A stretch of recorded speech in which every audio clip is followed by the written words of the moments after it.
और Maurya time period में हमने क्या देखा था, अशोक के बारे में देखा था, अशोक के अभिलेखों को पढ़ा था और अशोक के धम्म को देखा था। इसमें अब हमको मौर्यकालीन थोड़ी प्रशासनिक व्यवस्था को समझना है कि मौर्यों का प्रशासन कैसे चलता था। मौर्यों के प्रशासन में क्या स्थिति दिखाई देती है वो हम देखते हैं।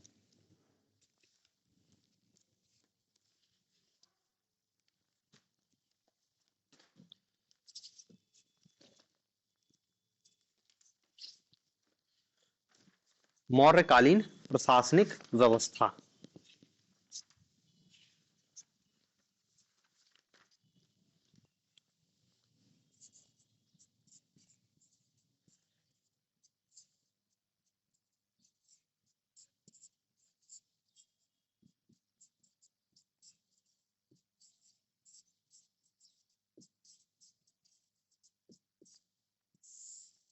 मौर्यकालीन प्रशासनिक व्यवस्था क्या थी? मौर्यकालीन प्रशासनिक व्यवस्था कैसा उनका प्रशासन था? देखो, ये मौर्यकालीन प्रशासनिक व्यवस्था अच्छे से समझना सबसे महत्वपूर्ण है, क्योंकि इतिहास में पहली बार इतनी बड़ी प्रशासनिक व्यवस्था हमको दिखाई दे रही है। इसके पहले हमने देखो नहीं देखी प्रशासनिक व्यवस्था। वैदिक कालीन प्रशासनिक व्यवस्था तो बहुत सिंपल थी, राजा था, राजा के कुछ सहयोगी थे। उत्तर वैदिक काल में प्रशासनिक व्यवस्था है, महाजनपद कालीन की प्रशासनिक व्यवस्था थोड़ी सी जटिलता होती है, 12 रत्नविंद दिखाई देते हैं और प्रशासन। लेकिन यहाँ पर एक बड़े साम्राज्य की प्रशासनिक व्यवस्था को हम देख रहे हैं। और देखो, मौर्य जो प्रशासनिक व्यवस्था स्थापित करेंगे, आगे आने वाले शासक वैसी ही प्रशासनिक व्यवस्था को कंटिन्यू करेंगे, उसमें कुछ बातों को जोड़ेंगे, कुछ बातों को घटाएंगे। यही प्रशासनिक व्यवस्था हमको अंत तक दिखाई देगी। मतलब जब अंग्रेज आएंगे, मुगल काल चलेगा भारत में, तब तक की प्रशासनिक व्यवस्था में आपको एक कंटिन्यूटी दिखाई देनी चाहिए। क्योंकि देखो, हर में पढ़ना पड़ेगा आपको, मौर्य की प्रशासनिक व्यवस्था पढ़ने की, फिर मौर्योत्तर काल की प्रशासनिक व्यवस्था पढ़नी पड़ेगी। फिर उन्होंने कहा कि शकों की प्रशासनिक व्यवस्था, फिर कुषाणों की प्रशासनिक व्यवस्था, फिर गुप्तों की प्रशासनिक व्यवस्था, राजपूतों, हर साम्राज्य की प्रशासनिक व्यवस्था हमको दिखाई, मतलब हमको डिटेल में पढ़नी पड़ेगी। तो देखो, जहां तक मौर्यकालीन प्रशासनिक व्यवस्था की बात है, मौर्यकालीन प्रशासनिक व्यवस्था के संदर्भ में यह कहा गया है कि मौर्य एक बहुत बड़ा क्या था, साम्राज्य था, बहुत बड़ा साम्राज्य था। काबुल, कंधार, उधर बंगाल, उधर कर्नाटक।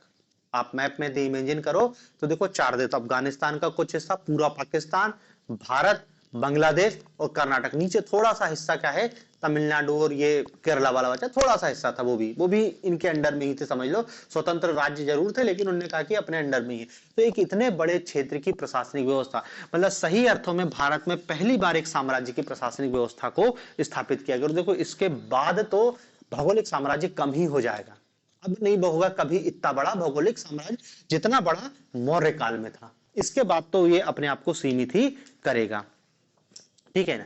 तो भारत का पहला साम्राज्य सही अर्थों में, देखो कहने को तो हम, कोई भी राजा अपने आप को कह देगा कि साम्राज्य, कनिष्क का साम्राज्य, गुप्त का साम्राज्य, लेकिन साम्राज्य सही शब्द मौर्यों का था, मौर्य साम्राज्य था।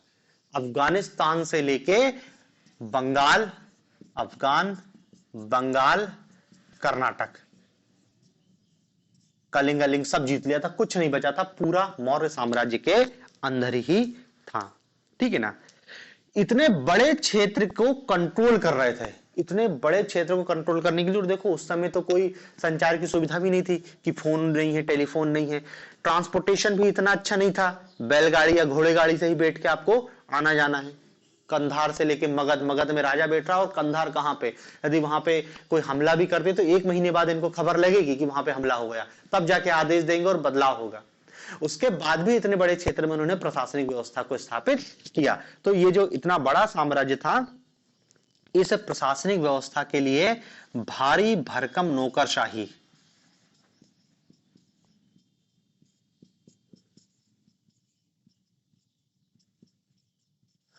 भारी भरकम नौकरशाही का उपयोग किया जाता था।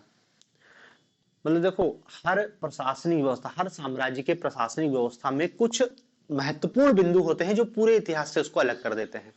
मौर्य काल की प्रशासनिक व्यवस्था उसकी यही थी, भारी भरकम नौकरशाही। यही इसका सबसे मेन और सबसे महत्वपूर्ण कैरेक्टरिस्टिक है कि इतना बड़ा। इसीलिए इतिहास में यदि पेपर में क्वेश्चन पूछा गया है तो मौर्यों की केंद्रीय प्रशासनिक व्यवस्था पे ही क्वेश्चन पूछा गया है। कभी नहीं पूछेंगे कि मौर्यों की प्रांतीय प्रशासनिक व्यवस्था को समझाइए, इसी पे क्वेश्चन, क्योंकि यही सबसे ज्यादा महत्वपूर्ण। इतनी भारी भरकम नौकरशाही हमको कभी देखने को नहीं मिलेगी। देखो, हर साम्राज्य का कोई इंपॉर्टेंट कैरेक्टरिस्टिक है, जैसे मौर्यों की केंद्रीय नौकरशाही है। आगे एक और साम्राज्य आएगा, जैसे साउथ में एक साम्राज्य आता है चोल साम्राज्य। चोलों की सबसे महत्वपूर्ण विशेषता थी उनका लोकल, स्थानीय स्वशासन। तो देखो पेपर में क्वेश्चन सीधे आएगा कि चोलों के स्थानीय शासन को समझाइए, चोलों के। इसी टाइप से गुप्त पढ़ेंगे तो गुप्तों के प्रोविंशियल, जिले लेवल की व्यवस्था बहुत अच्छी थी। आगे चलकर शेरशाह आएगा। शेरशाह को भारत में प्रांतीय व्यवस्था के लिए जाना जाता था। जैसे हड़प्पा पढ़ा था, हड़प्पा का मेन विशेषता क्या, वहां की नगर नियोजन थी। तो इसी टाइप से हर साम्राज्य की कोई एक विशेषता होगी जिससे पेपर में क्वेश्चन आएगा। तो मौर्य साम्राज्य की सबसे महत्वपूर्ण विशेषता क्या है, उनकी भारी भरकम नौकरशाही। और इस भारी भरकम नौकरशाही के लिए बोला जाता है कि मौर्य साम्राज्य एक केंद्रीकृत, सेंट्रलाइज्ड मोनार्की था। केंद्रीकृत, हालांकि इसमें विवाद है कि वो केंद्रीकृत था या विकेंद्रीकृत था, उस विवाद को भी हम देखेंगे। लेकिन आप ये समझो कि मौर्य साम्राज्य एक बहुत बड़ा और बहुत विस्तृत साम्राज्य था। और उस साम्राज्य का संचालन करने के लिए मौर्यों ने क्या किया था, अपने साम्राज्य को प्रांतों में विभाजित कर दिया था। अपने साम्राज्य को प्रांतों में विभाजित कर दिया था। अलग अलग प्रांत थे,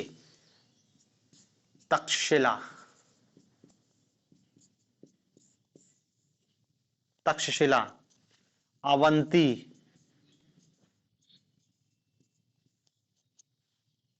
मगध, कलिंग, और साउथ को वो कहते थे सुवर्णगिरी।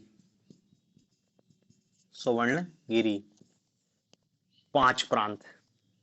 कितने प्रांत? 5 प्रांत। 5 बड़े बड़े प्रांतों के रूप में मौर्यों ने अपने साम्राज्य को विभाजित करके रखा था। अलग अलग उसको नाम देते हैं, उत्तरापथ, दक्षिणापथ, सुवर्णगिरी। लेकिन ले दे के वो यही थे, ये बड़े सेंटर थे। तक्षशिला पाकिस्तान में एक सेंटर, ये इनका बड़ा प्रांत हो गया। मगध, कलिंग, सुवर्णगिरी और अवंती।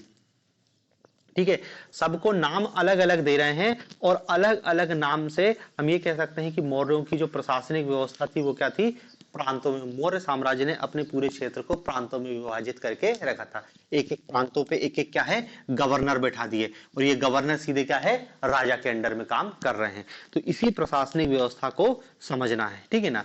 देखो एक एक करके अपन देखते हैं। आपसे क्वेश्चन आएगा मौर्य साम्राज्य के प्रशासनिक व्यवस्था को समझाइए, तो हम यही लिखेंगे कि मौर्य साम्राज्य एक बहुत विशाल साम्राज्य था, जिसका प्रशासनिक व्यवस्था में वो भारी भरकम नौकरशाही का उपयोग करते थे। और ये नौकरशाही मूलतः केंद्रीकृत और पिरामिडाकार थी। इस टाइप पिरामिडाकार, ये ऊपर राजा सिंगल और नीचे फिर धीरे धीरे बढ़ते जाते हैं, इसलिए इसको क्या कह रहे हैं, पिरामिडाकार। अब देखो इसकी हम मौर्य साम्राज्य की प्रशासनिक व्यवस्थाओं को देखने का प्रयास करते हैं। तो देखो मौर्य कालीन प्रशासनिक व्यवस्था में सबसे ऊपर पिरामिडाकार बता रहे हैं, सबसे ऊपर क्या है, केंद्रीय प्रशासन। केंद्रीय प्रशासन।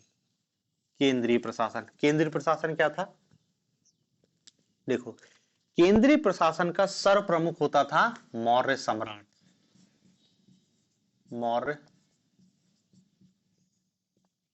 सम्राट सर्वोच्च शासक, निरंकुश शक्तियों से युक्त, निरंकुश शक्तियों से युक्त। केंद्रीय प्रशासन के शीर्ष पर सम्राट बैठता था। ये सम्राट निरंकुश शक्तियों से युक्त होता था। सम्राट का पद वंशानुगत होता था, उस पर किसी भी प्रकार का कोई नियंत्रण किसी का नहीं था, सब कुछ राजा करता था और राजा पूर्णतः निरंकुश था। राजा के ऊपर किसी प्रकार का कोई नियंत्रण नहीं था। राजा अपने आप को प्रजा का पिता कहता था, प्रजापालक, प्रजा का पिता। देखो, अभी राजा अपने आप को प्रजा से क्या कह रहा है, मैं तुम्हारा बाप हूं, मेरे आदेश का पालन करो। अभी बाप बन रहा है प्रजा का, कि जैसे तुम अपने पिता माता पिता का आज्ञा का पालन करते हो, वैसे राजा की आज्ञा का पालन करो। राजा पिता समान होता है, राजा हमारा देखभाल कर रहा है। अभी पिता कह रहा है, आगे चलकर ये राजा क्या कहेगा कि मैं पिता नहीं हूं, मैं देवता हूं। मतलब देखो, ये राजा के पद का हमको एवोल्यूशन भी समझना है इतिहास के साथ साथ, कि राजा जो एक कबीले का प्रमुख होता था और कबीले के प्रमुख में उसकी कोई इज्जत नहीं थी, उस अन्यों में एक होता था, वो अपने आप को क्या अब पूरी जनता का बाप कहने लगा कि मैं सारी राजा का प्रजा हूं, पिता हूं। अशोक अपने अभिलेखों में कहता है ना कि सारी प्रजा मेरे पुत्र के समान, पुत्र पुत्री के समान है। क्या वो बाप बनने की कोशिश कर रहा है ना। अशोक उपाधि धारण करता है देवा नाम पिए, देवताओं का प्यारा, देवताओं का प्यारा और प्रजा का बाप। अभी राजा ये बन रहा है। फिर राजा अपनी को और स्थापित करेगा और क्या बोलेगा कि मैं देवता का प्रतिनिधि हूं। अभी देवता का प्रतिनिधि नहीं बना है, अब वो देवता का प्रतिनिधि बनेंगे। तो फिर एक समय आके बोलेगा हम ही देवता। गुप्त काल आएंगे और गुप्त काल में देखेंगे राजा उपाधि धारण कर लेगा परम भट्टारक, महादेव। देवताओं की उपाधि खुद ही धारण कर लेंगे कि हम ही देवता, हम उनका विष्णु के अवतार, हम ही सब कुछ। और अब हम बाप नहीं बचे, हम चूंकि देवता है इसलिए तुम हमारा आज्ञा का पालन करो। जो देवता का आज्ञा पालन नहीं करेगा वो तो धर्म विरुद्ध है। तो मतलब राजा एक प्रतिनिधि से कब भगवान बन गया पता नहीं चला। बड़ी मुश्किल से इस राजा को उस भगवान के पद से हटाया गया। राजा को हटाने में बहुत मेहनत लगी, बहुत क्रांति हुई। भारत में तो क्रांति नहीं करनी पड़ी क्योंकि अंग्रेज आ गए थे और अंग्रेजों ने राजाओं के पद को वैसे समाप्त कर दिया था। आज भी कुछ राजा के सिंबॉलिक पद बचे हुए हैं, लेकिन उसी राजा को हटा के फिर क्या है, लोकतंत्र लाया गया था। अब लेकिन धीरे धीरे देख रहे हैं कि लोकतंत्र में वो नेता भी राजा और फिर भगवान बने जा रहे हैं। तो बड़ी मुश्किल से ये 1000 साल की 5000 साल की यात्रा थी कि राजा भगवान बन गया और भगवान से उसको हटा के लाया गया। वो फिर यात्रा फिर चालू हो गई है। तो केंद्रीय प्रशासन की बात करेंगे। केंद्रीय प्रशासन के शीर्ष पर था राजा, सम्राट निरंकुश होता था, उस पर किसी प्रकार का कोई कंट्रोल नहीं था। राजा का पद वंशानुगत होता था और वो प्रजा के लिए पिता के समान होता था। दूसरी बात क्या बताएंगे कि इस राजा की सहायता के लिए, इस राजा की सहायता के लिए क्या होते थे, मंत्री। मंत्री, और मंत्रियों के लिए यहां पर तीर्थ शब्द का उपयोग किया गया है। राजा की सहायता के लिए मंत्री होते थे और मंत्री के लिए क्या है, तीर्थ शब्द का उल्लेख किया गया है और 18 तीर्थों का उल्लेख किया गया है। कितने तीर्थ, 18। 18 तीर्थों का उल्लेख किया गया है। अब देखो, पेपर में इन तीर्थों में से भी क्वेश्चन पूछ लिया गया।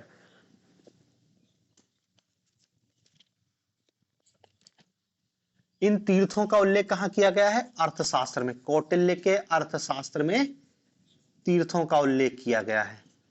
18 तीर्थों का उल्लेख किया गया है। कौन कौन से तीर्थ हैं 18, कि देखो इन तीर्थों में एक सबसे मेन होता था जिसको कहते थे प्रधानमंत्री। राजा के बाद दूसरा सबसे महत्वपूर्ण अधिकारी होता था राजा का प्रधानमंत्री। जैसे चंद्रगुप्त का प्रधानमंत्री कौटिल्य था, अशोक के समय शायद राधा गुप्त था। ऐसे हर समय का क्या है, एक एक महत्वपूर्ण प्रधानमंत्री हमको देखने को मिलता है। फिर दूसरा होता था पुरोहित, ये भी तीर्थ है। 18 तीर्थ हैं, प्रधानमंत्री, पुरोहित। पुरोहित के नाम से आपको स्पष्ट हो रहा है, धर्म दान विभाग करेगा, यज्ञ कराएगा, जो भी करना रहेगा। तीसरा होता था सेनापति। सेनापति भी पद समझ आ रहा होगा, सेना का प्रमुख होता होगा। चौथा तीर्थ था युवराज। युवराज भी समझ रहे हो, राजा का लड़का। पांचवे का नाम है दौवारिक। वारिक। और द्वारिक मतलब क्या है? राजकीय द्वार का रक्षक, राजकीय द्वार का रक्षक, राजकीय द्वार का रक्षक। छठवां, अंतर्वैदिक, अंतवैदिक, अंतवैदिक, ये ऐसा, ये भी एक तीर्थ था और इसका मतलब था अंतःपुर का अध्यक्ष, अंतःपुर का अध्यक्ष। अंतःपुर मतलब क्या है? जो अंदर का राजमहल है, उस राजमहल की व्यवस्था करने का काम ये करता था। फिर एक और तीर्थ था, उसका नाम था समाहर्ता, समाहर्ता।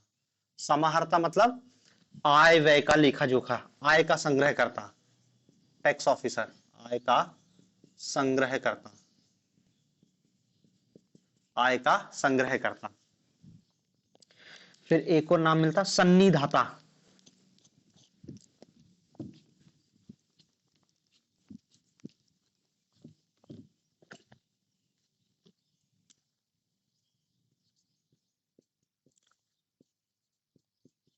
सन्निधाता।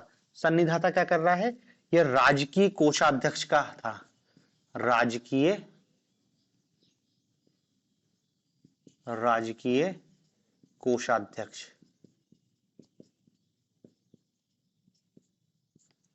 टैक्स कलेक्शन अलग कर रहा है, ये कोष आरबीआई टाइप का कि सरकार का पैसा इसका रहेगा और एक व्यक्ति अध्यक्ष बन गया कोषाध्यक्ष। समाहर्ता तो क्या, पैसा टैक्स इकट्ठा करके और इसके खाते में जमा कर देगा। अब इस पूरे खाते की देखभाल करने वाला कौन था? सन्निधाता। एक और था प्रशासता, प्रशासता। प्रशासता क्या है? कारागार का अध्यक्ष, कारागार का अध्यक्ष। प्रदेष्टि, प्रदेष्टिर, प्रदेष्टिर क्या कहलाता था? कमिश्नर। अभी जो संभाग होगा जिले की ऊपर की इकाई, उसका ऊपर का अधिकारी कमिश्नर, प्रदेष्टिर। फिर एक और क्या कहलाता था? पौर, नगर का कोतवाल, पौर, नगर का कोतवाल। फिर एक व्यवहारिक था, एक व्यवहारिक था, व्यवहारिक का था प्रमुख न्यायाधीश था, प्रमुख न्यायाधीश। प्रमुख न्यायाधीश के लिए व्यवहारिक शब्द यूज करते थे। ये तीर्थ हैं, 18 तीर्थ आपको याद रखने, व्यवहारिक। फिर एक नायक था, ये भी एक तीर्थ था। नायक क्या था? नगर रक्षा का अध्यक्ष, नगर रक्षा का अध्यक्ष। फिर एक और मिलता है कर्मांतिक, कर्मांतिक। कर्मांतिक क्या था? उद्योग एवं कारखानों का अध्यक्ष, उद्योग एवं कारखाना, उद्योग एवं कारखाने का अध्यक्ष। फिर एक दंडपाल होता था, एक दुर्गपाल होता था, एक अंतपाल होता था।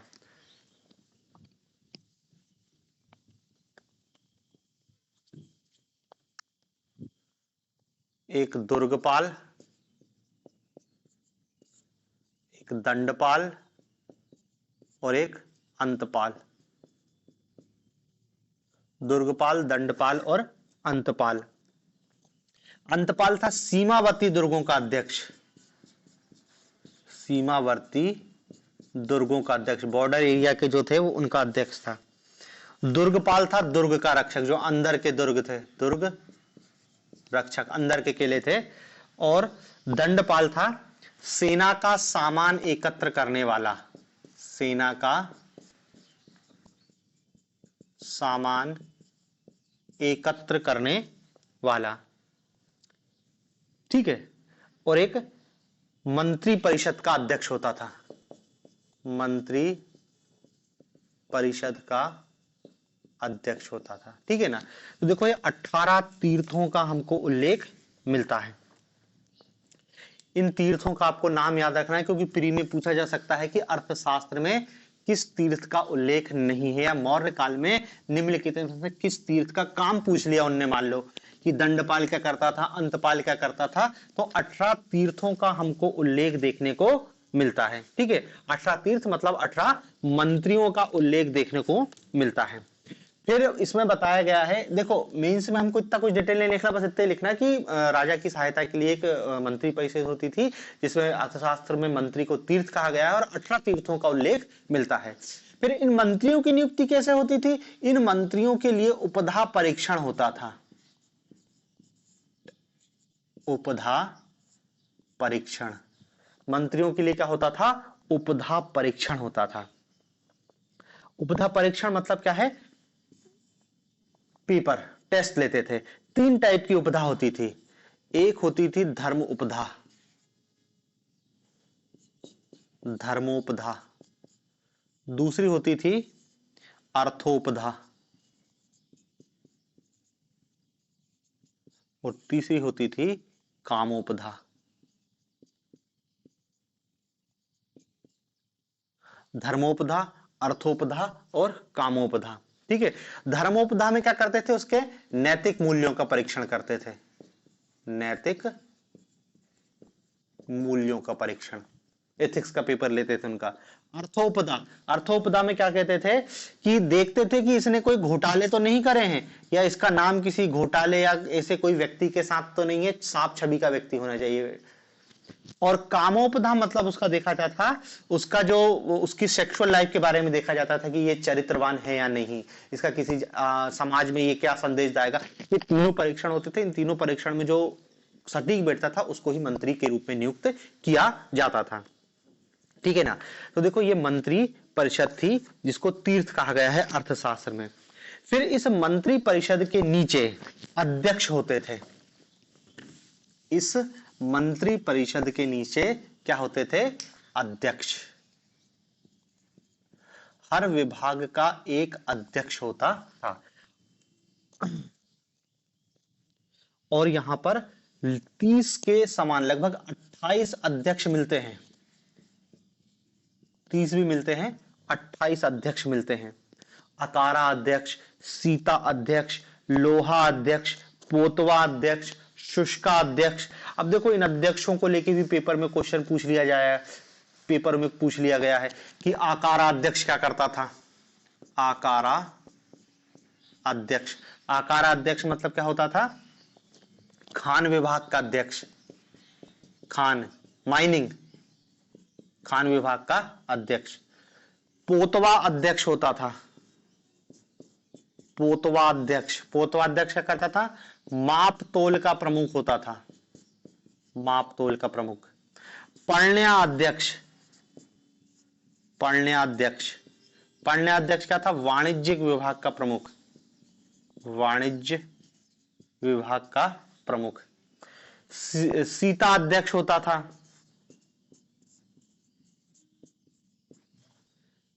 कृषि विभाग का। तो इसे क्या है कि देखो 28 से 30 लगभग अध्यक्ष होते थे। ये भी एक बार पढ़ लेना, मैं लिख नहीं रहा, 28 के नाम पूरे मिल जाएंगे इनको, लेकिन पढ़ लेने क्योंकि पेपर में पूछा गया है तीर्थ के बारे में भी और अध्यक्ष के बारे में, कि पोतवा अध्यक्ष क्या था, सीता अध्यक्ष क्या था, पढ़न्या अध्यक्ष क्या था।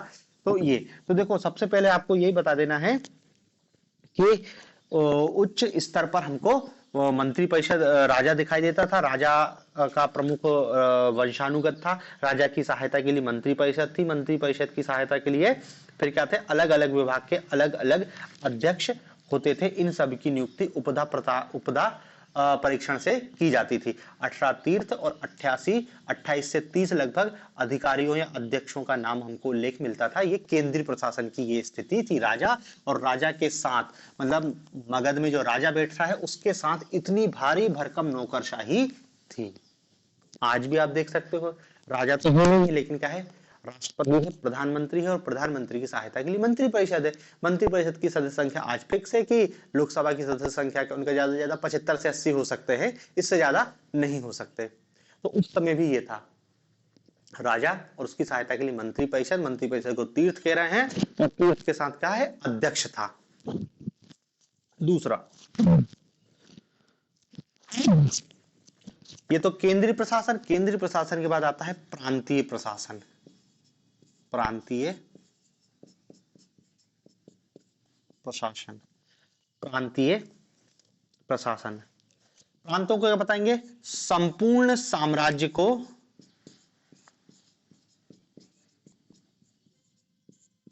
पांच प्रांतों में बांटा गया था। संपूर्ण साम्राज्य को पांच प्रांतों में बांटा गया था। पांच प्रांतों के आपको नाम पता होना चाहिए। पहला उत्तरापथ, उत्तरापथ, और उत्तरापथ की राजधानी क्या थी? तक्षशिला, तक्षशिला। दूसरा प्रांत था दक्षिणापथ, इसकी राजधानी थी सुवर्णगिरी। तीसरा था अवंती, और अवंती की राजधानी क्या थी? उज्जैन। चौथा था प्राची, और प्राची की राजधानी क्या थी? पाटलिपुत्र।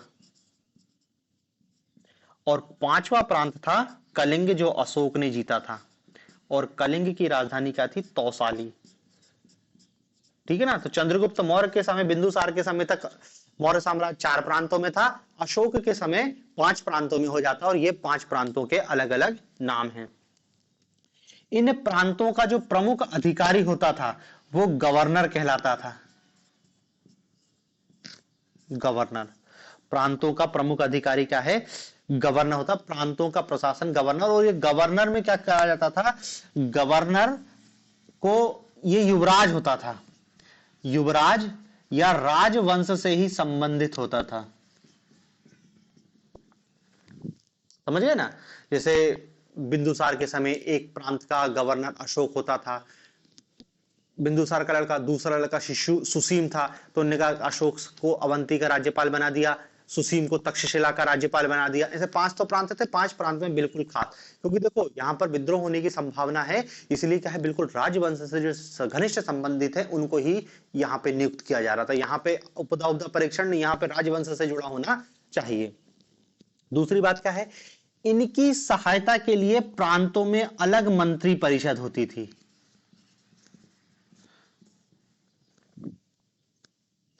अलग मंत्री परिषद होती थी। केंद्र, केंद्र की मंत्री परिषद, राज्य, राज्य की मंत्री। जैसे आज है ना, आज राज्य का मुख्यमंत्री होता और मुख्यमंत्री की सहायता के लिए मंत्री परिषद होती थी, तो उस समय भी यही था। प्रांतों में गवर्नर होते थे, राज्यपाल, और उनकी सहायता के लिए मंत्री परिषद होती थी। लेकिन इसमें एक चीज याद रखना कि ये जो मंत्री परिषद है ये डायरेक्ट राजा को या केंद्रीय मंत्री परिषद को संदेश भेज सकती थी। मतलब समझ रहे हो?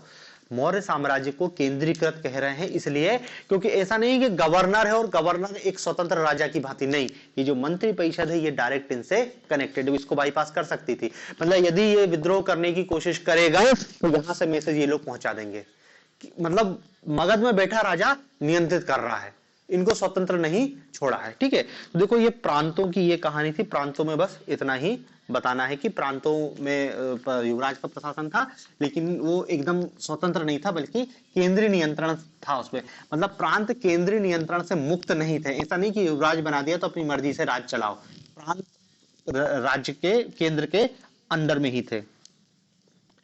फिर देखो मौर्य विभाजन प्रांतों में किया, फिर प्रांत से जो नीचे इकाई दिखाई देती है, प्रांतों का विभाजन किया गया था मंडलों में। मंडल, प्रांतों का विभाजन मंडल में होता था, और मंडल के प्रमुख को क्या कहते थे? मंडल का जो प्रमुख प्रमुख था, मंडल या जिसको हम संभाग कह रहे हैं, कमिश्नरी, कमिश्नरी, इसके अध्यक्ष को प्रदेष्टा या प्रदेष्टी कहते थे। प्रदेष्टा, प्रदेष्टा या प्रादेशिक, प्रादेशिक कहलाता था। मंडल से जो छोटी इकाई थी वो थी विषय, और विषय मतलब जिला। विषय का प्रमुख अधिकारी होता था, विषयपति कहते थे उसको, लेकिन यहां पर देखो विषय में हमको क्या है, जिला, जिला में विषयपति इसका प्रमुख हो गया, विषयपति। देखो प्रांत, प्रांत में कौन बैठा है, गवर्नर, और गवर्नर की सहायता के लिए क्या है, मंत्री परिषद है। ठीक है, जैसे केंद्र में राजा की सहायता के लिए मंत्री परिषद है, प्रांत में गवर्नर की सहायता के लिए मंत्री परिषद है। प्रांत के नीचे क्या है, संभाग, जहां पे कौन बैठा है, जिसको कमिश्नरी कहते हैं, आज कमिश्नर कहते हैं आजकल, उस समय क्या कहते थे, प्रदेष्टा। तो प्रदेष्टा वहां का मुख्य अधिकारी होता था। फिर इस मंडल का विभाजन अनेक जिलों में होता था, जिलों को क्या कह रहे हैं, विषय। यहां पर विषयपति होता था, इसके अतिरिक्त एक दो तीन अधिकारी और होते थे। एक होता था समाहर्ता, एक होता था रज्जुक, रज्जुक, और एक होता था युक्त, रुक्त। ये पुलिस अधिकारी, रज्जुक न्यायिक अधिकारी, और न्याय का ये क्या था, कर संग्राहक। ठीक है, तीन अलग अलग काम के लिए अलग अलग अधिकारी हो गए। विषय, फिर विषय के नीचे जो इकाई थी,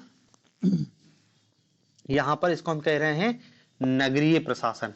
जो जिले हैं ना, अब देखो जो जिला है, जिला फिर दो हिस्सों में बढ़ जाता था, नगर का प्रशासन अलग होता था और गांव का प्रशासन अलग होता था। नगर का प्रशासन अलग और गांव का प्रशासन अलग, नगर का प्रशासन अलग होता था और गांव का प्रशासन अलग होता था। अब इसमें देखो अलग से क्वेश्चन पूछा गया है नगरीय प्रशासन के संदर्भ में, ठीक है ना, अलग से। तो नगरीय प्रशासन के बारे में लिखेंगे कि नगरीय प्रशासन की विस्तृत जानकारी हमको मेगास्थनीज की किताब इंडिका से प्राप्त होती है। ये लाइन लिखना बहुत जरूरी है। नगरीय प्रशासन की जानकारी किससे मिलती है, मेगास्थनीज के इंडिका ग्रंथ से हमको प्राप्त होती है। और इसमें उसने क्या है, पाटलिपुत्र नगर की व्यवस्था का वर्णन किया है और बताया है कि पाटलिपुत्र में 6 समितियां होती थी। इन 6 समितियों के माध्यम से नगर का प्रशासन किया जाता था। पाटलिपुत्र में क्या बताया है, 6 समिति हैं और इन 6 समितियों के माध्यम से नगर का प्रशासन चलाया जाता था। अब देखो 6 समितियों का आपको नाम पता होना चाहिए कि कौन कौन सी समिति थी जिससे माध्यम से काम करते थे। तो देखो 6 समितियां। पहला, एक समिति हो गई शिल्प कला से संबंधित। एक समिति क्या हो गई, उद्योग एवं शिल्प कार्य, उद्योग एवं शिल्प कार्य। दूसरी समिति हो गई विदेशियों की देखरेख करने वाली समिति, विदेशियों की देखरेख, इसको विदेशी समिति बोल दिया, इसको शिल्प कला या उद्योग समिति बोल दिया। तीसरी थी डाटा रखने वाली, जन्म मृत्यु का विवरण रखने वाली समिति, जन्म मृत्यु का विवरण रखने वाली समिति। फिर एक समिति होती थी चौथी, व्यापार वाणिज्य से संबंधित, व्यापार वाणिज्य से संबंधित। और 5वीं समिति होती थी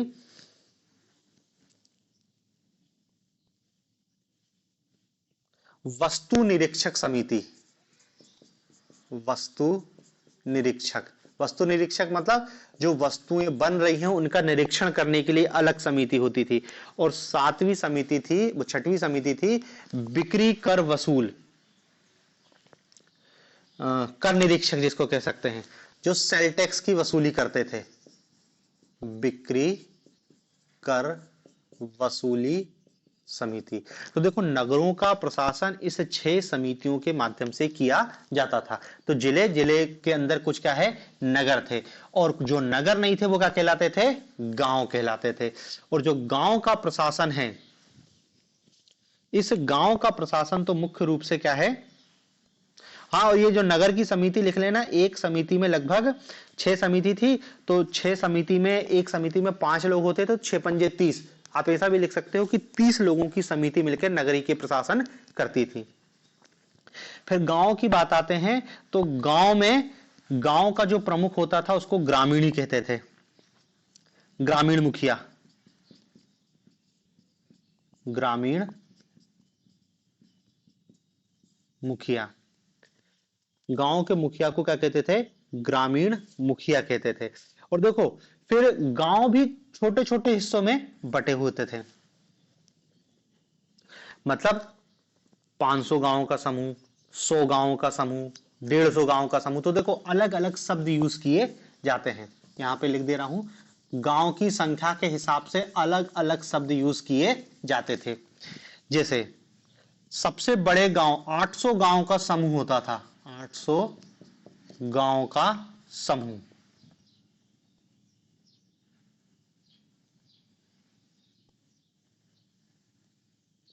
इसको स्थानीय कहते थे, 800 गांव के समूह को।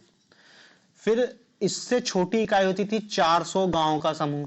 400 गांव के समूह को द्रोणमुख कहते थे, द्रोणमुख। इसके नीचे था 200 गांव का समूह। 200 गांव के समूह को क्या कह रहे हैं? खारवाटिक, खारवर्टिक 200 गांव के समूह को कहते हैं। और इसके नीचे था फिर 10 गांव का समूह। 10 गांव के समूह को गांव ही कह रहे हैं।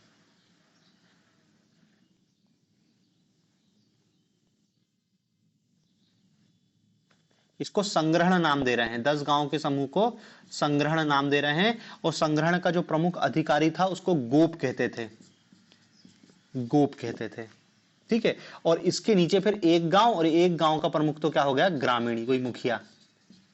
ग्रामीणी, गांव का जो वरिष्ठ बुद्धा होगा उसको गांव का मुखिया बना दिया। तो देखो ये गांव, गांव में भी उन्होंने क्या है, छोटे गांव बड़े गांव मतलब समूह कर दिया था, कि ऐसा नहीं कि एक गांव। अब क्या है देखो, 800 गांव पे एक व्यक्ति को नियुक्त कर दिया, 400 गांव पे एक व्यक्ति को नियुक्त कर दिया, एक गांव। भाई ग्रामीणी ने गांव से टैक्स वसूल किया, इसको दे दिया। इसने 10 गांव से टैक्स वसूल किया, इधर दे दिया। इसने 200 गांव से टैक्स, ऐसे कर करके ऊपर पहुंचता था ये राज्य, और राज्य से फिर क्या है, केंद्र के पास जाता था पैसा। ये ग्रामीण। और देखो इस ग्रामीण सामाजिक संरचना में कभी बदलाव नहीं हुआ। ऊपर बहुत बदलाव हुआ है, नीचे कोई बदलाव नहीं हुआ है। आगे भी राजवंश बदलेंगे, बदलाव होंगे, लेकिन ये बदलाव ऊपर ही ऊपर होंगे, नीचे हमको कोई बदलाव होते दिखाई नहीं देंगे। ठीक है ना। तो देखो ये मौर्य प्रशासन में केंद्रीय प्रशासन और प्रांतीय प्रशासन दोनों को हमने देखा है, केंद्रीय प्रशासन और प्रांतीय प्रशासन। इसके बाद देखते हैं सैन्य प्रशासन। सैन्य, सैन्य प्रशासन। देखो सैन्य प्रशासन के संदर्भ में भी बताया है कि मौर्य काल में आते आते तक स्थायी सेना गठित हो चुकी थी, स्थायी सेना का गठन हो चुका था। इसके पहले स्थायी सेना हमको देखने को नहीं मिलती है। और संपूर्ण सैन्य प्रशासन भी क्या है, 6 समितियों के माध्यम से किया जाता था।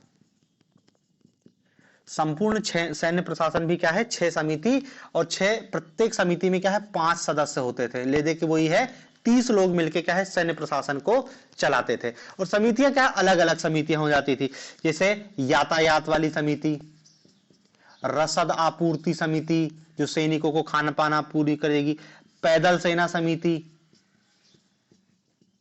अश्वरोही संबंधी समिति, गजरोही, जल सेना, ऐसी 6 समितियों का हमको उल्लेख मिलता है। ये 6 समितियां सैन्य प्रशासन का संचालन करती थी। फिर देखते हैं न्यायिक प्रशासन।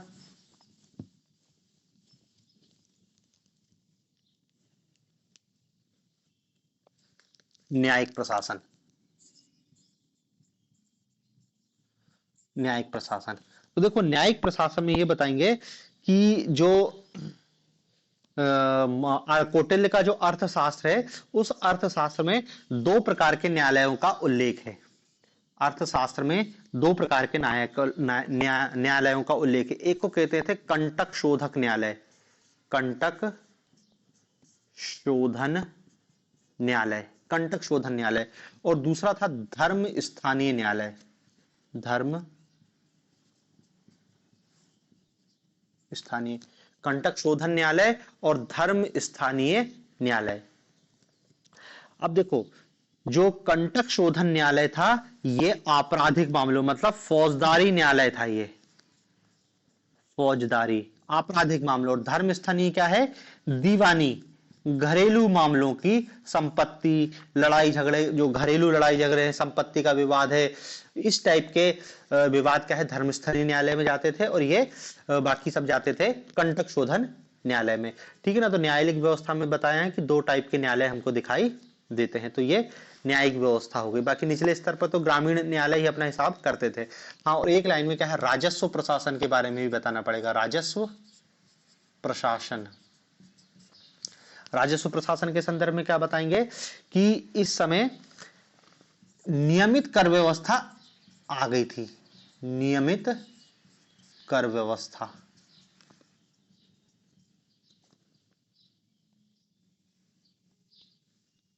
ठीक है ना।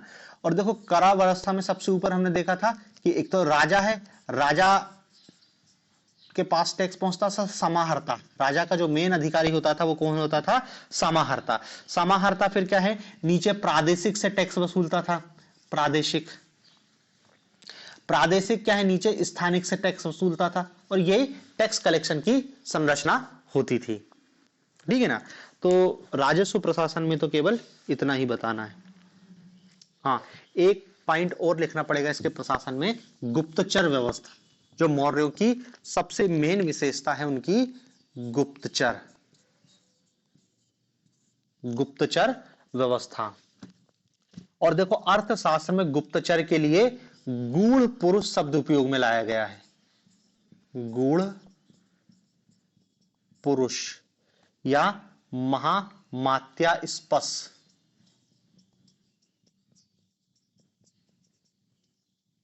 महामात्यास्पश। और देखो यहां पर अर्थशास्त्र में दो टाइप के गुप्तचरों का उल्लेख मिलता है, एक को कहा गया है संस्था और दूसरे को कहा गया है संचार।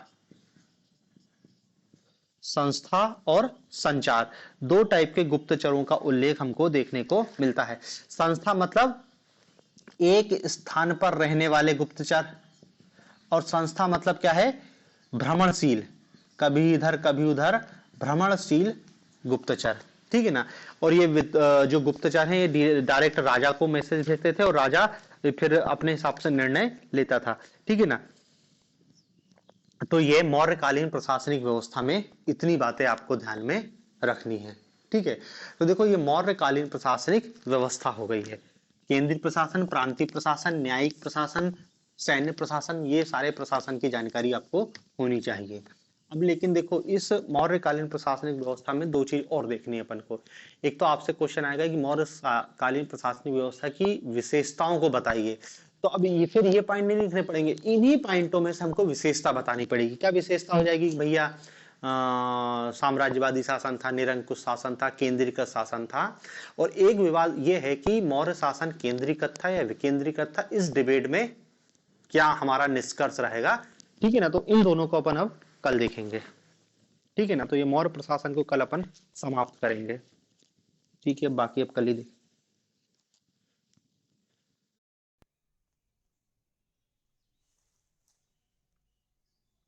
नोट्स आएगा कि 50-60 शब्दों में मौर्य प्रशासन को समझाइए।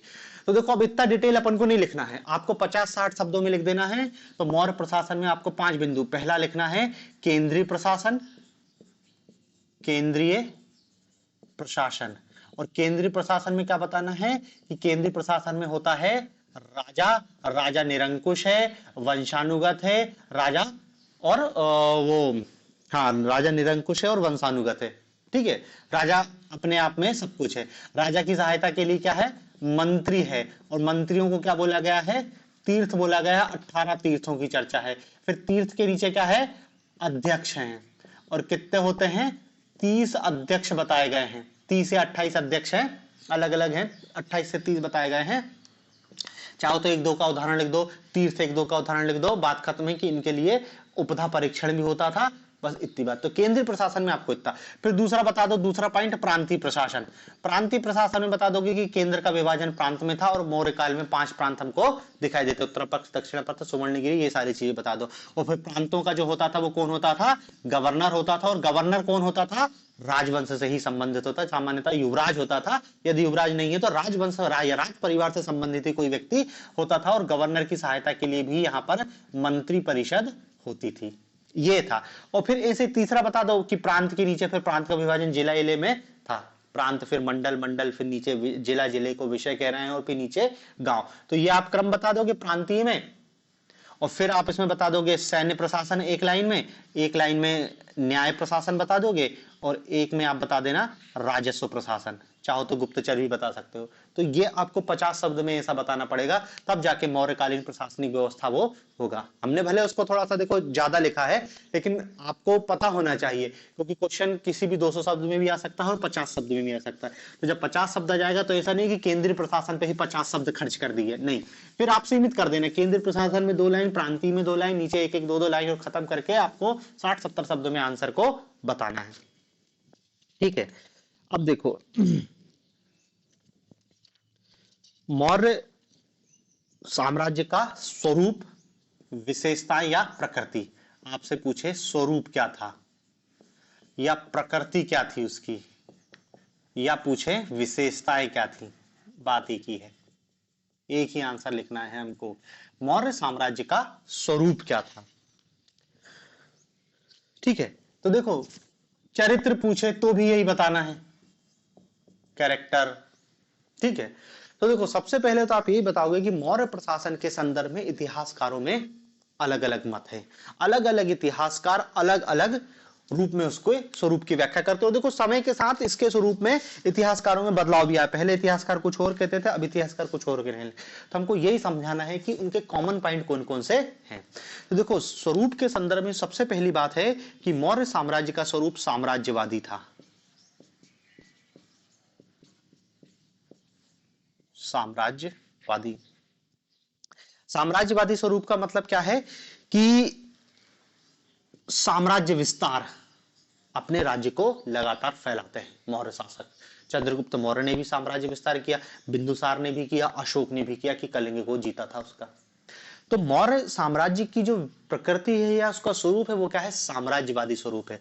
और आप इसमें यदि देखोगे कि कौटिल्य का जब अर्थशास्त्र देखते हैं तो अर्थशास्त्र में चक्रवर्ती सम्राट की संकल्पना है, चक्रवर्ती सम्राट की संकल्पना है। और चक्रवर्ती सम्राट क्या होता है कि जिसने अपने आजू बाजू के समस्त राज्यों को जीत लिया है उसको कहते हैं चक्रवर्ती सम्राट। ठीक है ना। और इसी चक्रवर्ती सम्राट के लिए हम देखते हैं कि मौर्य युद्ध नीति का प्रयोग करते हैं, कहीं पे कूटनीति का प्रयोग करते हैं, और दोनों आधारों पर ही उन्होंने क्या है, एक विशाल साम्राज्य की स्थापना की। भाई विशाल साम्राज्य स्थापित अपने आप तो हो नहीं गया होगा, युद्ध लड़े, राजा को हराया और साम्राज्य बढ़ाया। तो निश्चित रूप से क्या है, मौर्य साम्राज्य एक साम्राज्यवादी स्वरूप वाला साम्राज्य था। ये तो पहली पार्ट हो गई। दूसरी बात, दूसरी विशेषता दिखाई देती है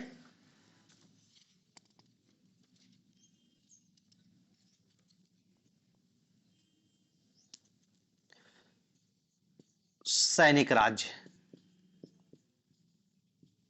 सैनिक राज्य। देखो अनेक इतिहासकार मौर्य साम्राज्य को एक सैनिक राज्य का दर्जा देते हैं, एक सैनिक राज्य का दर्जा देते हैं। और इसका कारण क्या है कि मौर्यों ने साम्राज्य विस्तार के लिए एक बड़ी सेना का निर्माण किया।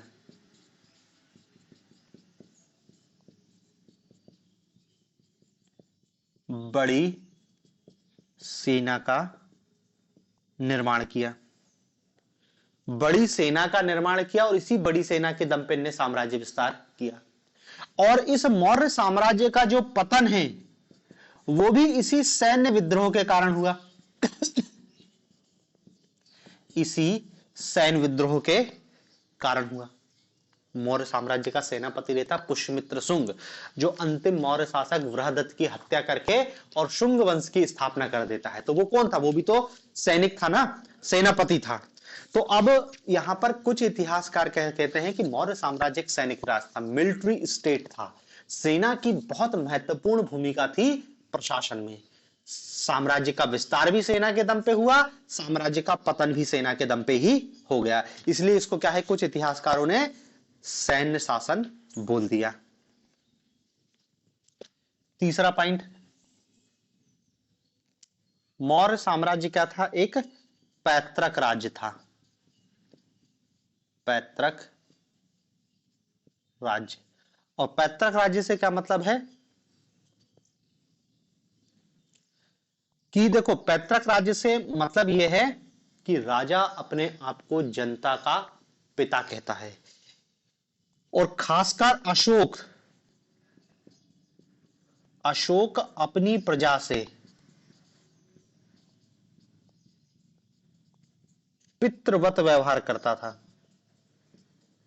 पितृव्रत व्यवहार करता था। और उसका अभिलेखों में हमको सफा लिखता है कि समस्त प्रजा, उसके अभिलेखों में क्या मिलता है? समस्त प्रजा मेरी संतान है। समस्त प्रजा मेरी संतान है और मैं अपने जो प्रजा है उससे पुत्र पुत्रियों जैसा व्यवहार करता हूं। और जैसे आप अपने माता पिता के आज्ञा का पालन करते हैं, आपको आपके राजा का आज्ञा का भी पालन करना चाहिए। इसलिए वो अपने अभिलेखों से जनता को यह आदेश देता है, क्योंकि मैं तुम्हारा पिता हूं और आदेश देता हूं। माता पिता की आज्ञा का पालन करना प्रत्येक पुत्र पुत्री का कर्तव्य होता है। अतः मैं राजा हूं, राजा तुम्हारे पिता समान है, तो मेरी आज्ञा का भी पालन करो। इसलिए कुछ इतिहासकार उसको क्या बोलते हैं कि ये एक पैतृक राज्य था। चौथा पॉइंट, कुछ इतिहासकार क्या कहते हैं कि ये अशोक का साम्राज्य या मौर्य साम्राज्य क्या है? कल्याणकारी राज्य था। कल्याणकारी राज्य, वेलफेयर स्टेट। कि मौर्य शासकों ने जनता के हितों के लिए बहुत सारे कल्याणकारी कदम उठाए। जैसे एक हमको प्रमाण मिलता है सिंचाई का। वो चंद्रगुप्त मौर्य के समय एक सुदर्शन झील बनी। सुदर्शन झील देखा था ना, जो रुद्रदमन का अभिलेख सुदर्शन झील मिली है, अशोक ने भी उसका पुनर्निर्माण करवाया था। तो सिंचाई के लिए सुदर्शन झील का निर्माण इस बात का एक काम है। दूसरी बात क्या है, हमको अभिलेख मिले हैं। अभिलेख में क्या है, जैसे चंद्रगुप्त मौर्य के दो अभिलेख मिले ना, सोहेगोरा का अभिलेख और महास्थान का अभिलेख। दोनों में क्या लिखा है कि अकाल के समय राजा ने अपनी प्रजा के लिए क्या बनवाया, क्या बंटवाया? अनाज बंटवाया। तो अभिलेख में हमको क्या है? अनाज बांटने की जानकारी है। फिर अशोक अभिलेखों में कहता है कि मैंने सड़कें बनवाई, औषधालय बनवाए, सरायों का निर्माण करवाया। ये सब अशोक के अभिलेखों में जानकारी मिलती है। इन सब से स्पष्ट होता है कि मौर्य साम्राज्य एक क्या है? कल्याणकारी राज्य है, वेलफेयर स्टेट। ठीक है, तो देखो, साम्राज्यवादी राज्य, सैनिक राज्य, पैतृक राज्य और कल्याणकारी राज्य। हर पॉइंट में आपको दो दो तीन तीन लाइन लिखना है, बहुत ज्यादा नहीं लिखना है। आपको बस 2 लाइन आप लिखने की स्थिति में हो जाओ कि सैनिक राज्य था तो कैसे था, पैतृक राज्य था तो कैसे था।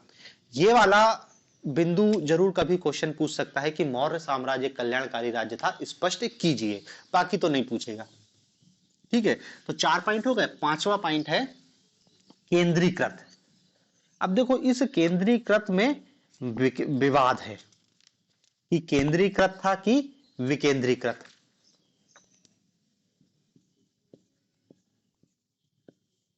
केंद्रीकृत बनाम विकेंद्रीकृत। केंद्रीकृत बनाम विकेंद्रीकृत।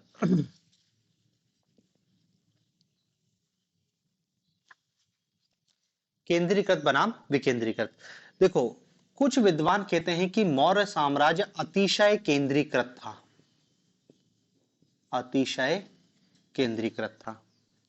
इनका तर्क था कि मौर्य साम्राज्य में सारी शक्तियां किसके पास थी? राजा के पास थी। समस्त शक्तियों को केंद्र कौन था? राजा। भाई, प्रशासनिक शक्ति राजा, सर्वोच्च सेनापति राजा, सर्वोच्च न्यायाधीश राजा, सब कुछ राजा के पास था। राजा निरंकुश था, राजा समस्त शक्तियों का केंद्र रखता था। राजा सीधे, इवन अपन ने देखा था कि जो प्रांतों के गवर्नर थे उन पर भी राजा का ही नियंत्रण था। प्रांतों में गवर्नर स्वतंत्र नहीं थे, प्रांतों की जो मंत्री परिषद थी सीधे राजा के प्रति जिम्मेदार थी और राजा को वो सीधे मैसेज भेजती थी। ठीक है, तो और फिर क्या है कि देखो राजा के साथ उनने जो हमने मंत्री परिषद देखी, तीर्थ और क्या देखे, अध्यक्ष देखे, अलग अलग विभागों के अध्यक्ष और उनको मिला के ऊपर तीर्थ। ये तीर्थ पूरे अध्यक्ष और तीर्थ पूरे प्रशासन पर नियंत्रण रखते थे। टैक्स कलेक्शन करना है, न्याय करना, सब कुछ। और ये किसके अधीन है, राजा। राजा और 30 और 18 ये लोग मगध में बैठ रहे हैं और पूरी शक्तियां इन्हीं के हाथ में है। यही 30-40 लोग मिलके इतने बड़े मौर्य साम्राज्य को चला रहे थे। ठीक है ना, मतलब यहां पे ये कहना चाह रहे हैं कि पूरी शक्ति यहीं केंद्रित थी, नीचे क्या है, शक्ति नहीं थी। तो कुछ इतिहासकार कह रहे हैं कि मौर्य साम्राज्य अत्यधिक केंद्रीकृत था। और देखो अभी उसके पतन में भी देखेंगे, कुछ इतिहासकार यही कहते हैं कि इसी केंद्रीकरण के कारण पतन हो गया। क्योंकि देखो समस्त शक्तियां किधर है, केंद्र में, राजा और उसके मंत्री, नीचे कुछ है ही नहीं।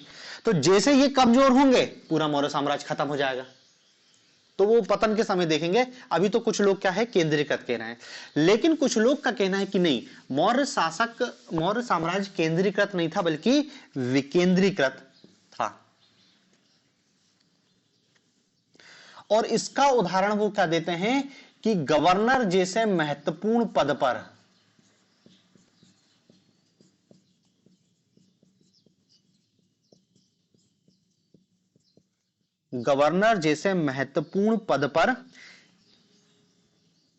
स्थानीय और बाहरी व्यक्तियों को नियुक्त किया गया। स्थानीय व बाहरी व्यक्तियों को नियुक्त किया गया। स्थानीय व बाहरी व्यक्तियों को नियुक्त किया जाता है। और इसका उदाहरण देते हैं वो चंद्रगुप्त मौर्य के समय एक व्यक्ति जो सुदर्शन झील का निर्माण करवाया था, उसका नाम मिलता है पुष्यगुप्त। एक था तुषाश्व नाम मिलता है और उसके अंडर रहता है पुष्यगुप्त।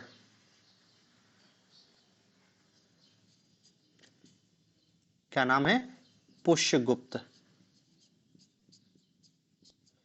और इनके संदर्भ में बताया गया है, ये कौन थे, ये यवन थे, यूनानी। सिकंदर के वंशज वाले जो यवन थे ना, जो यहां रह रहे थे, उन लोगों को भी यहां पे नियुक्त किया है। गांव में जो मुखिया नियुक्त होता था वो भी स्थानीय था, गांव में मुखिया।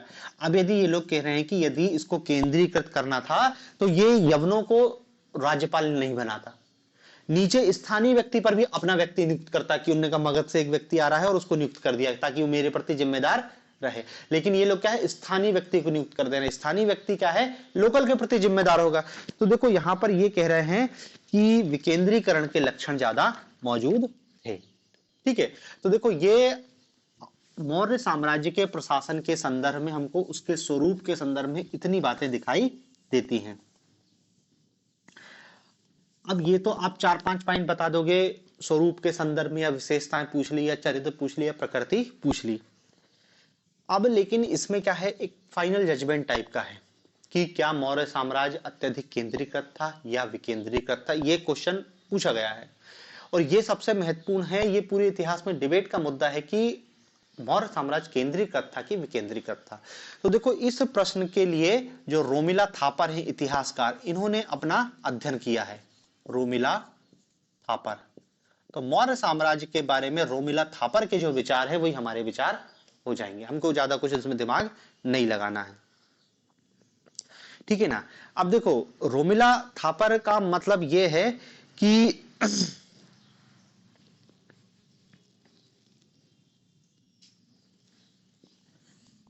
अब भी हमने देखा क्या है, केंद्रीकृत और विकेंद्रीकृत। कुछ लोग क्या कह रहे हैं, सेंट्रलाइज्ड, और कुछ कह रहे हैं डिसेंट्रलाइज्ड, विकेंद्रीकृत। दोनों हमको बातें मिल रही। केंद्रीकृत वाले क्या कह रहे हैं, राजा और राजा के साथ भारी भरकम नौकरशाही, भारी भरकम नौकरशाही। अर्थशास्त्र में जो जितना उल्लेख है ना सब जोड़ लिया। और विकेंद्रीकृत वाला भी अपना उदाहरण क्या देख रहे हैं, विकेंद्रीकृत वाले ये कह रहे हैं कि नहीं, वो बाहरी और स्थानीय व्यक्तियों को नियुक्त करता है, इसलिए वो विकेंद्रीकृत है। ये डिबेट है। इस डिबेट का उत्तर देती है रोमिला थापर। उन्होंने अपना अध्ययन किया और अध्ययन करने के बाद ये बताया कि देखो, मौर्य साम्राज्य बहुत विशाल था और इतने विशाल साम्राज्य की पूरी प्रशासनिक व्यवस्था एक सी नहीं थी। सबसे बड़ा अंतर तो ये समझ लो कि मौर्य साम्राज्य एक बहुत विशाल साम्राज्य था और उस पर राजनीतिक और प्रशासनिक नियंत्रण एक सा नहीं था। और रोमिला थापर मौर्य साम्राज्य के प्रशासनिक और राजनीतिक नियंत्रक को तीन रूपों में देखती हैं, तीन रूपों में देखती हैं।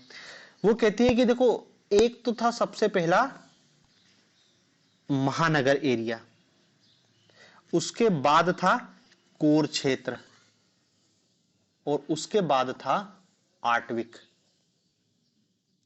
ये तीन हिस्सों में मौर्य साम्राज्य को बांट दिया रोमिला थापर ने।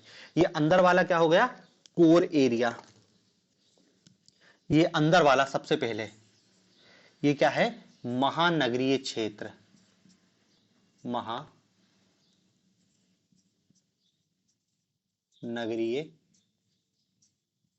क्षेत्र, महानगरीय क्षेत्र ऐसा लिख दो, एम महानगरीय। दूसरे वाला था कोर एरिया, महानगरीय एरिया, और ये था दूसरा वाला क्या था, कोर क्षेत्र, कोर क्षेत्र।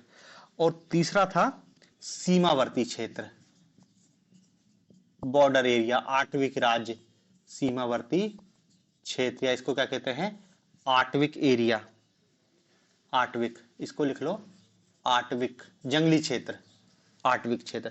तो देखो रोमिला थापर क्या है, कहती है कि मौर्य साम्राज्य के तीन हिस्से थे। पूरा इतना बड़ा मौर्य साम्राज्य में एक जैसी प्रशासनिक व्यवस्था हमको दिखाई नहीं देती, बल्कि मौर्य साम्राज्य तीन हिस्सों में दिखाई देता है। तीन टाइप का प्रशासनिक व्यवस्था वहां पर हमको दिखाई देती है। सबसे पहला है महानगरीय क्षेत्र, महानगरीय क्षेत्र।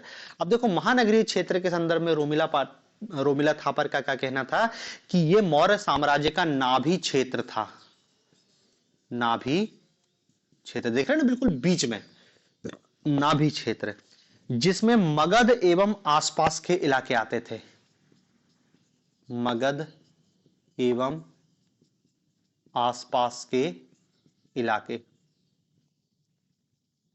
मगध एवं आसपास के इलाके इसके अंतर्गत आते थे। और यहां पर कौन बैठता है, यहां पर मौर्य सम्राट और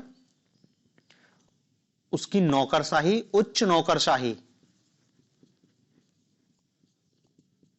सेना का यहां पे प्रशासनिक नियंत्रण बहुत कड़ा था,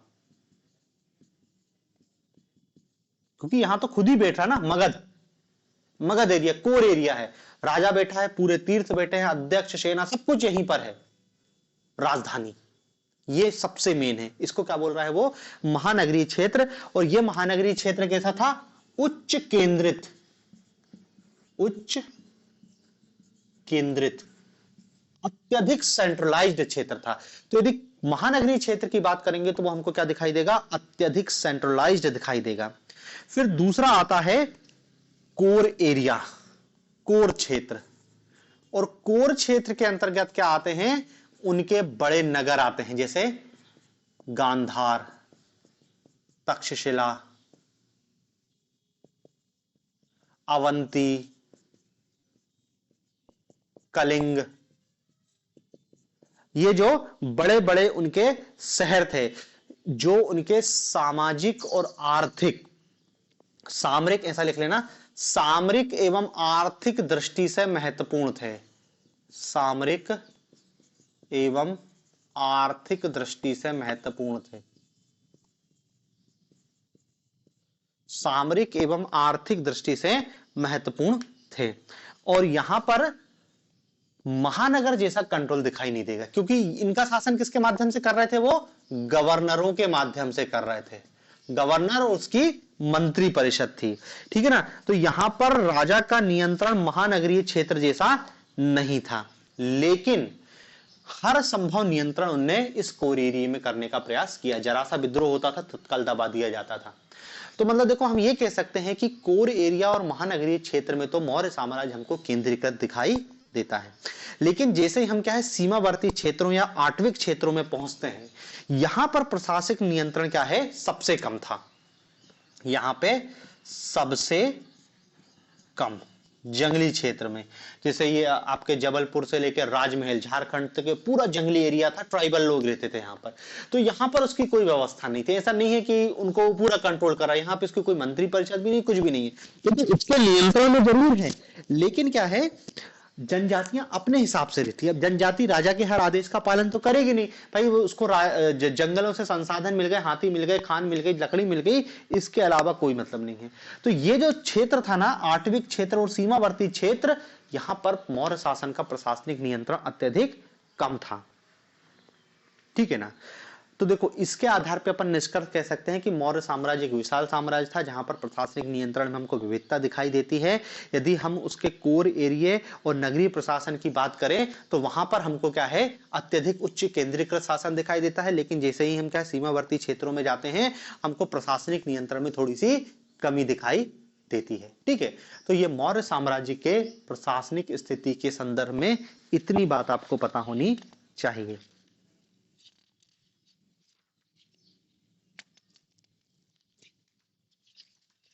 मौर्य साम्राज्य की इतनी बातें।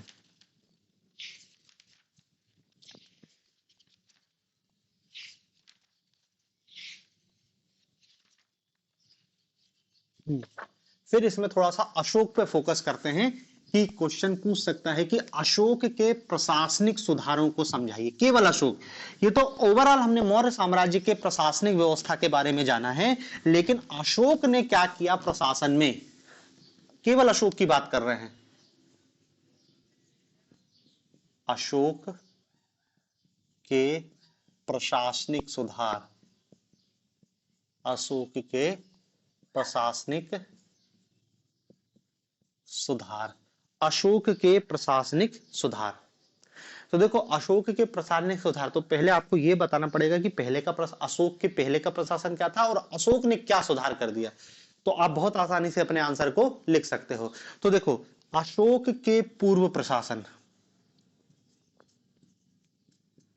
अशोक के पूर्व प्रशासन और अशोक के, और अशोक ने क्या सुधार किया, तो अशोक का प्रशासन, अशोक का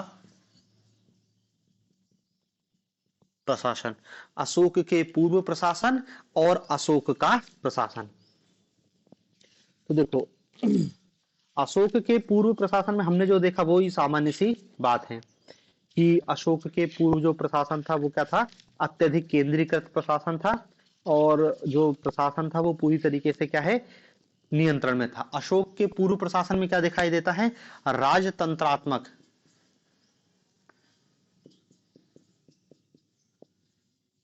निरंकुश या निरंकुश राजतंत्रात्मक, और इसमें हमने क्या देखा था, केंद्रीय प्रशासन देखा था, केंद्रीय प्रशासन, केंद्रीय प्रशासन, केंद्रीय प्रशासन में क्या था, सम्राट था, उसके मंत्री थे और उसके अध्यक्ष थे, 18 तीर्थ थे और 30 के आसपास अध्यक्ष थे। ये केंद्रीय प्रशासन में दिखाई देता है। ठीक है, अशोक ने इसमें क्या परिवर्तन किया, देखो दोनों चीज आप एक साथ बताओगे, अशोक ने इसमें क्या परिवर्तन किया। तो देखो अशोक ने नए अधिकारियों की नियुक्ति करी, जो पहले हमको दिखाई नहीं देते, नए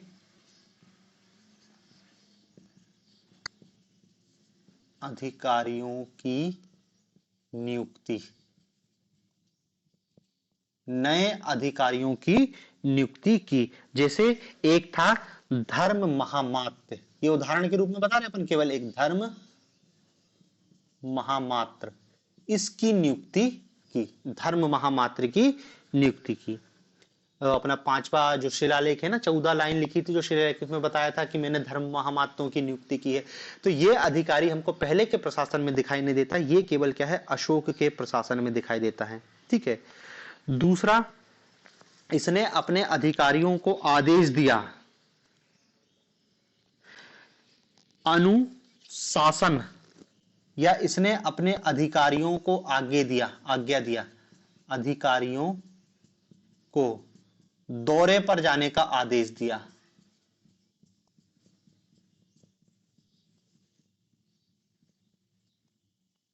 दौरे पर जाने का आदेश दिया। अपने जो उसके अधिकारी थे ना, उनसे बोला था कि तुमको यात्राएं करनी है, जनता के साथ स्नेहपूर्ण व्यवहार करना है। ये इसके पहले दिखाई नहीं देता। तो देखो, ये केंद्रीय प्रशासन में। फिर आते हैं प्रांतीय प्रशासन में क्या बदलाव किया।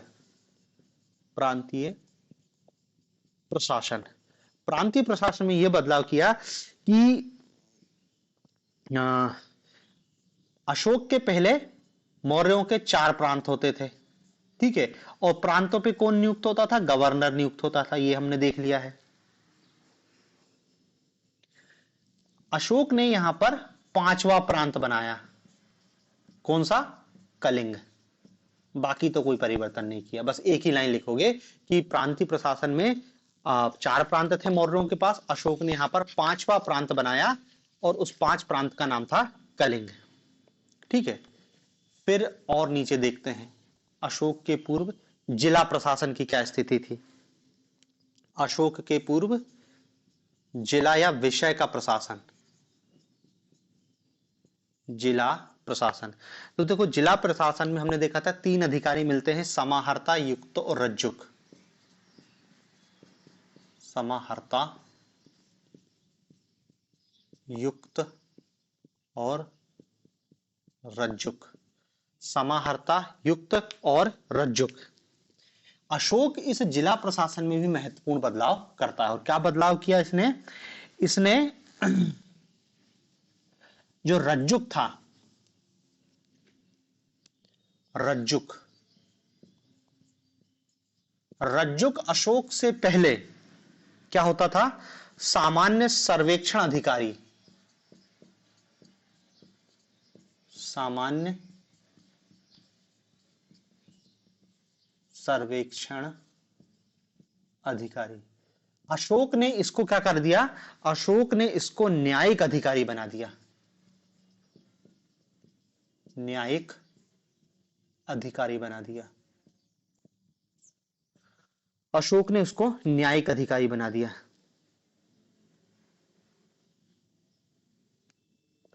और प्रत्येक 1 लाख की जनसंख्या पर एक रज्जुक की नियुक्ति की। प्रति 1 लाख की जनसंख्या पर एक रज्जुक की नियुक्ति की। और रज्जुक को भी आदेश दिया था कि जो न्याय क्षमता है या विधि के शासन के आधार पर न्याय करने का निर्णय दिया।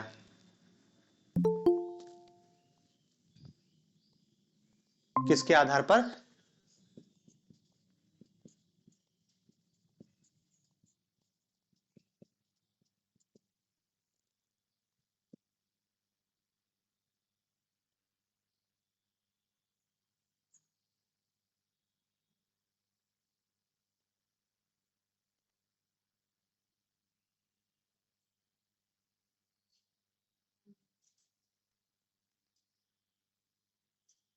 क्या आदेश दिया, विधि के शासन के आधार पर उसको न्याय निर्णय करने का आदेश दिया। ठीक है। तो ये जिला प्रशासन में बदलाव किया। फिर और देखते हैं उसके नीचे, सिटी प्रशासन में, नगर प्रशासन। अशोक के पहले नगर प्रशासन की क्या स्थिति थी। तो देखो, अशोक के पहले जो नगर प्रशासन था, वो यहां पर क्या है, एक नागरिक नामक अधिकारी होता था। नागरिक, जिसको अपन क्या है, महापौर कहते हैं, महापौर। नागरिक या महापौर नामक अधिकारी था। ठीक है ना। इसने क्या किया, यहां पर नगरीय प्रशासन में भी अशोक ने महत्वपूर्ण सुधार किए और उसके जोगड़ अभिलेख, उसके जोगड़ अभिलेख उसके जोगड़ अभिलेख में उसमें उसके नगरीय प्रशासन के सुधारों का उल्लेख है। ठीक है। और ग्रामीण में भी ज्यादा कोई बदलाव तो किया नहीं, ग्रामीण में भी अपन यही कह सकते हैं कि इनने अपने अधिकारियों को जनता के